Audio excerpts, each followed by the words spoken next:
السلام عليكم ورحمة الله وبركاته. الحمد لله رب العالمين والصلاة والسلام على رسوله الأمين وعلى آله وأصحابه أجمعين. প্রিয় দর্শক শ্রোতা, যে যেখানে বসে যুক্ত হয়েছেন সারা বাংলা ডটনেট আয়োজিত মাহে রমজানের জানা অজানা এই অনুষ্ঠানে সবাইকে জানাচ্ছি আন্তরিক প্রীতি, শুভেচ্ছা, ভালোবাসা এবং রমাদানুল কারীমের অনেক অনেক মুবারকবাদ। প্রিয় দর্শক, আজকে আমরা আলোচনা করব ঈদের দিন করণীয় বর্জনীয়।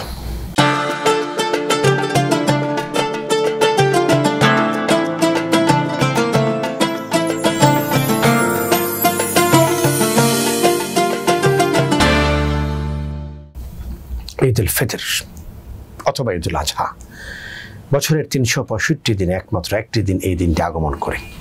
সুতরাং এই দিনের কিছু বিধান আছে যেটি অন্য কোনো সময় থাকে না। বিশেষ করে প্রথম কাজ হলো ঈদের দিনের নামাজ।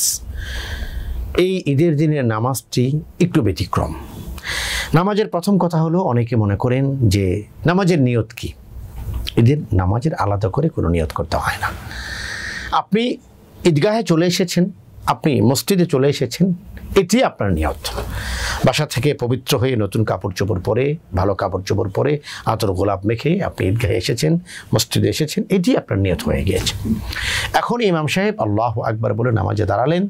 সানা সুবহানাকাল্লাহুম্মা বিহামদিকা ওয়া তাবারাক ইসমুকা ওয়া তাআলা জাদ্দুকা ওয়া লা ইলাহা গায়রুক পরে তিনি পরপর একটি আল্লাহু আকবার, আল্লাহু আকবার, আল্লাহু আকবার তিনটি তাকবীর দিবেন। এটি হয়ে গেল ঈদের অতিরিক্ত তাকবীর। নামাজ শুরু হয়ে গেল। 2 রাকাত পরে পরবর্তী রাকাতে আবার ইমাম সাহেব দাঁড়ালেন, প্রথমে সূরা পড়লেন, পরে সূরার ফাতিহার পরে আরেকটু সূরা মিলালেন, রুকুতে যাওয়ার আগে আবার অতিরিক্ত 3টি তাকবীর দিলেন। অতিরিক্ত 6 তাকবীরের সঙ্গে 2 রাকাত নামাজ, এটি ইমামের পেছনে আপনি আদায় করে ফেললেন। সুতরাং এখানে আপনার আলাদা করে নিয়ত আর কোনো প্রয়োজন নেই। শুধু আপনাকে জেনে নিতে হবে প্রথম নামাজের তাকবীরগুলি সানার পরে আর দ্বিতীয় নামাজের তাকবীরগুলি রুকুতে যাওয়ার আগে, এবং কোনো তাকবীরের পরেই আপনি হাত বাঁধবেন না। এটা হলো ঈদের নামাজের মূল বিষয়। ঈদের দিন আরেকটা বিষয় হলো সবচেয়ে গুরুত্বপূর্ণ, যেটি সকালবেলা গোসল করা।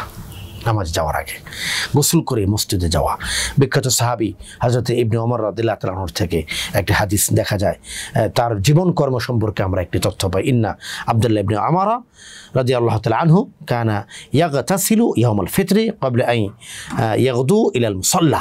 যে হযরত আব্দুল্লাহ ইবনে ওমর তিনি তার নামাজে যাওয়ার আগে গোসল করতেন ভালো করে, ব্যাস সুন্দর করে পবিত্র হয়ে মসজিদে যাওয়া। এবং আরেকটি ইবনে ওমর থেকে সহিহ হাদিসে আমরা আরেকটি রওয়ায়াত পাই, আন্না ইবনে ওমর কানা ইয়ালবাসু ফিল ঈদাইনি আহসান সিয়াবিহি। সুন্দর করে গোসল করলেন, এরপরে নতুন কাপড় পরা এটি আবশ্যক নয়। আহসান সিয়াবি, পবিত্র পরিষ্কার কাপড় পরা, ভালো কাপড় পরা, সবচেয়ে বেটার কাপড়টি পরা।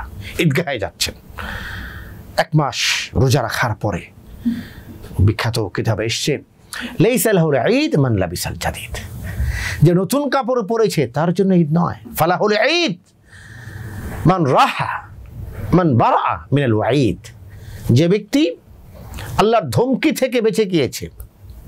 এক পর্বে আপনাদেরকে বলেছিলাম নবীজি দোয়া করেছেন, সেই ব্যক্তি হযরত জিবরাইল আলাইহিস সালাম দোয়া করেছেন, সেই ব্যক্তি ধ্বংস হোক যে রমজান পেল কিন্তু গুনাহ মাফ করতে পারলো না। নবীজি বলেছেন আমিন। যে ব্যক্তি রমজান পেল আর গুনাহ মাফ করতে পারলো না, তার জন্য কিসের ঈদ? ওই ব্যক্তির জন্য ঈদের আনন্দ যে রমজানে প্রত্যেকটি রোজা যথাযথভাবে রেখেছে, যে রমজানের প্রতিটি দিন ইফতার আর সাহরির মাধ্যমে আল্লাহর সন্তুষ্টি অর্জন করেছে, যে রমজানের প্রতিটি দিন ইফতারের আগে চোখের পানি ফেলে নিজের গুনাহ খাতা মাফ করেছে, যে লাইলাতুল কদর পেয়েছে, তার জন্য তো ঈদ। আমাদের জন্য কিসের ঈদ? এই জন্য হযরত ওমর রাদিয়াল্লাহু তাআলা ঈদের দিন কাঁদছেন ঘরের ভিতরে। তার কান্নার আওয়াজ শুনে মানুষরা বলছে, ওমর কাঁদেন কেন? আজকে তো আনন্দের দিন, আজকে তো ঈদের দিন। তিনি বলেন, ভাই আজকে আনন্দের দিন নয়, আমি কি করে জানি আল্লাহ আমার গুনাহ খাতা ক্ষমা করলেন কিনা? এই জন্য ঈদগাহে আমরা যখন যাব, নতুন কাপড় পরা আবশ্যক নয়, ভালো কাপড় পরা আবশ্যক। আর ঈদ তো সেই ব্যক্তির যার সমস্ত গুনাহ আল্লাহ ক্ষমা করে দিয়েছেন। যাই হোক, আমরা আশা করি যে রব্বুল আলামিন আমাদের ক্ষমা করে দেবেন ইনশাআল্লাহ তাআলা। গোসল করা, পরিষ্কার পরিচ্ছন্ন কাপড় পরা, এবং যেই পথ দিয়ে যাওয়া আরেক পথ দিয়ে ফিরে আসা। এটা আমরা হাদিসে দেখি, কানা নবী সাল্লাল্লাহু আলাইহি ওয়াসাল্লাম ইযা খারাজা ইয়াউমুল ঈদি ফি তারিকিন রাজা ফি গায়রিহি। নবী করিম সাল্লাল্লাহু আলাইহি ওয়াসাল্লাম এক পথ দিয়ে যেতেন তিনি, আর ফিরতেন আরেক পথ দিয়ে। যেহেতু ঢাকা শহর অথবা গ্রামীণ শহরে এলাকাতে আমাদের অনেক জায়গাতে একটা রাস্তা, এই জন্য ওলামায়ে কেরাম বলেন আমরা যাওয়ার সময় হাতের ডান দিক দিয়ে যাব, আসার সময় আরেক পাশ দিয়ে আসব। তো যাওয়ার সময় আমি যাব আমার ডান পাশ দিয়ে, আসার সময় আমি আসবো আমার ডান পাশ দিয়ে, এই হয়ে গেল এক পাশ দিয়ে যাওয়া আরেক পাশ দিয়ে আসা। ঈদের দিনের একটি গুরুত্বপূর্ণ কাজ হলো দুঃখী দরিদ্র মানুষের মুখে হাসি ফোটানো। এই কাজটি ঈদের নামাজের আগে সাদাকাতুল ফিতর প্রদান করা। ঈদের আগের দিন আমি সবার কাছে সাদাকাতুল ফিতর প্রদান করে দেব, যাতে করে ঈদের দিন আনন্দে তারা সামিল হতে পারে। ঈদের দিন গরিব দরিদ্র বাচ্চারা ঈদগাহের আশেপাশে থাকে, মসজিদের আশেপাশে থাকে, তাদেরকেও সেদিন হাসি মুখ করানো, 10 টাকা 5 টাকার একটা নতুন নোট রাখা, বাচ্চারা খুশি হবে। আমরা বাচ্চাদেরকে খুশি করতে চাই না, কাদের খুশি করতে চাই? আল্লাহকে খুশি করতে চাই। এই জন্য বাচ্চার হাতে 10 টাকা দেওয়া মানে হলো বাচ্চার মুখে নির্মল যে হাসি ফুটবে, এর মাধ্যমে আরও সে যিনি বসে আছেন তিনি খুশি হবেন। এদের দিনে একটা গুরুত্বপূর্ণ কাজ হলো আত্মীয় স্বজনের খবর নেওয়া। গরিব আত্মীয় স্বজন, ধনী আত্মীয় স্বজন, যে যেমন হোক না কেন, সবার খোঁজ খবর নেওয়া, গ্রামের লোকজনের খবর নেওয়া, মা বাবা বাসায় আছেন তাদের সঙ্গে দেখা করা। এদের দিনে একটা গুরুত্বপূর্ণ কাজ হলো সকলের সঙ্গে বুক মিলানো, আলিঙ্গন করা। আলিঙ্গন শুধু ঈদের দিনের জন্য, আনাকে আনেকুম আনাকা, এটা শুধু ঈদের জন্য না, এটা কুশল বিনিময় করা সব সময়ের জন্য। সব সময় দেখা হলে আমরা মোয়ানাকে করবো, মুসাফা করবো, আসসালামু আলাইকুম রাহমাতুল্লাহ, ইয়াগফিরুল্লাহু লানা ওয়া লাকুম, মুসাফা করবো, আল্লাহ মাজিদ মুহাব্বতি লিল্লাহি ওয়া রাসূলি, মোয়ানাকে করবো। এগুলি শুধু ঈদের দিন নয়, সব সময়ের জন্য। গুরুত্বপূর্ণ বিষয় হলো ঈদের দিন তাকবীর পর আল্লাহু আকবার, আল্লাহু আকবার, লা ইলাহা ইল্লাল্লাহ, আল্লাহু আকবার, আল্লাহু আকবার, ওয়ালিল্লাহিল হামদ। এই তাকবীর পড়া, এটি হলো ঈদের দিনের সবচেয়ে গুরুত্বপূর্ণ আমল। ঈদের দিন আনন্দের সঙ্গে এবং উচ্চস্বরে তাকবীর পড়তে পড়তে মসজিদের দিকে যাওয়া, ঈদগাহের দিকে যাওয়া, এটি নবীজি সাল্লাল্লাহু আলাইহি ওয়াসাল্লাম করতেন। এই ছিল আমাদের আজকের আমল। মূল কথাটি হলো ঈদের দিন যেন অন্তত আমরা সব ধরনের গুনাহ থেকে বেঁচে থাকি, সব ধরনের পাপ থেকে বেঁচে থাকি। অন্তত সারা মাস রমজান সিয়াম পালন করলাম, আর ঈদের দিন রাস্তার মোড়ে, বাসার পাশে 4 থেকে 5টা সাউন্ড বক্স লাগিয়ে গান গেয়ে আমার নিজের রমজানকেও বরবাদ করলাম, আমার আশেপাশের লোকদেরকেও বরবাদ করলাম। এটি যেন না হয়।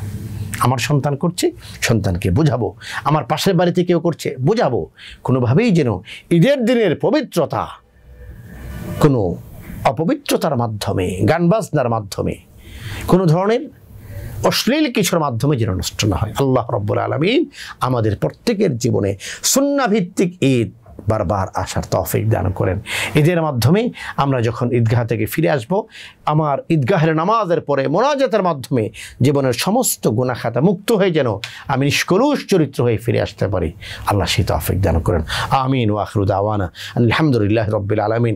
প্রিয় দর্শক, এতক্ষণ পর্যন্ত আপনারা দেখলেন সারা বাংলা .net আয়োজিত মাহে রমজানের জানা অজানা। ইনশাআল্লাহ তাআলা রব্বুল আলামিন আমাদেরকে এক থাকার তৌফিক দান করেন, নেক অবস্থায় পৃথিবীতে থাকার তৌফিক দান করেন, সুন্নাহ ভিত্তিক জীবন যাপন করার তৌফিক দান করেন। আসসালামু আলাইকুম ওয়া রাহমাতুল্লাহি ওয়া বারাকাতুহু।